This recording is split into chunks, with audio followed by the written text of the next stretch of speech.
No way. Can I spawn on you? Oh my gosh. Wow. What? Don't go too far out. Don't go too far out. You will go out. Okay, okay. Unfair. All right, let's defend Bravo, guys.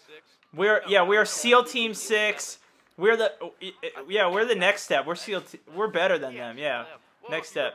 7 Prime. Triangle. Anyone else see that purple triangle? What? I'm gonna swim underwater. Whoa, Oh yeah. What is that? Come on, guys, we're on an adventure.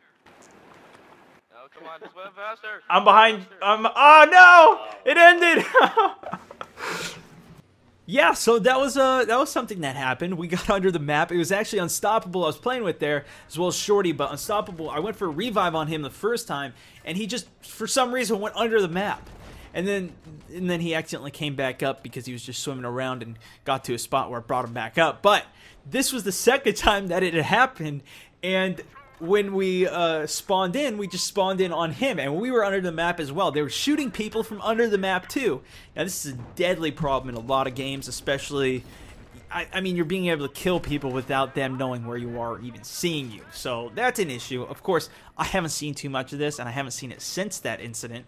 But the real problem so far in the premium or Naval Strike DLC is the rubber banding issue. And that's what you're watching some footage of that I'm talking over now. Although I am still doing beasts, don't get me wrong. It gives you a headache pretty damn quick. And essentially it's that kind of jittery where it pulls you back into place where you were a half a second ago or 1/10 of a second ago, and it just keeps pulling you back, so you like run slow. It's hard to aim on things. The explosions and everything just messes you up. And where this happens is on Conquest Large. This has been a known issue there.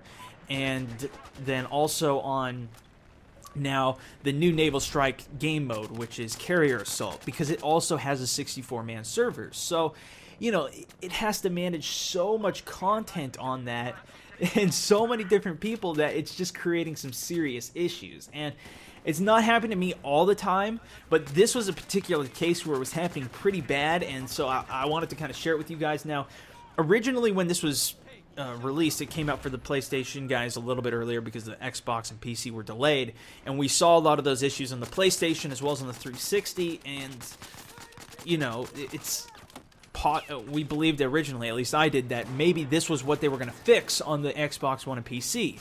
Well, it doesn't seem to be that way. We still have some serious rubber banding, so if you're thinking about getting the DLC, this is something that, you know, really, it kind of sucks. Now, you can go into different lobbies, but it might take you like 20 minutes to find one that's not happening in, or maybe just go to a lobby that's a little bit more empty.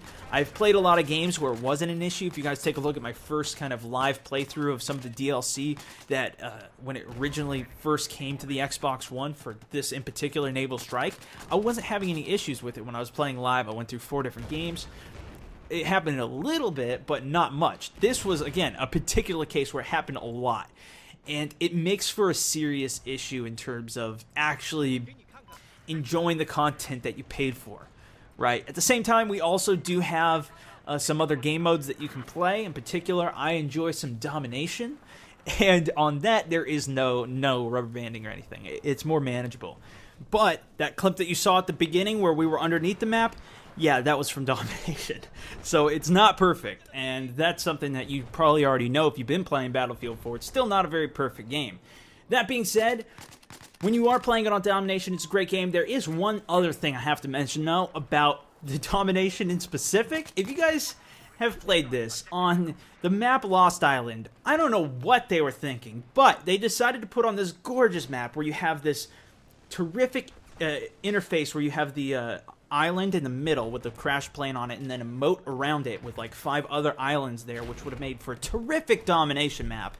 They decided to put the domination points in the entire map inside of an aircraft carrier that is extremely generic and is on every single one of those maps on both sides. So when you play normal aircraft carrier assault mode, you have to go and storm the other team's aircraft carrier. So that's what you play on, is inside of that aircraft carrier. Well, that same exact one, the exact same model on both teams, is on every single map. And they put on this gorgeous map, instead of putting it on the actual design, they put it into the aircraft carrier. Now, it's a fun map to play on the aircraft carrier, but it should have been its own thing so we could still play on Lost Island too.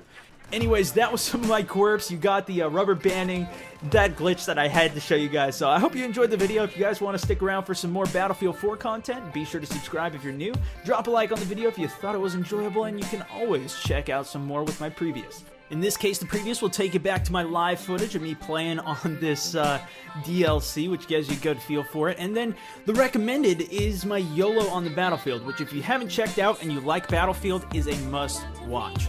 Thanks so much for watching, ladies and gentlemen, and I'll see you guys next time. This is Stone Mount 64, signing out.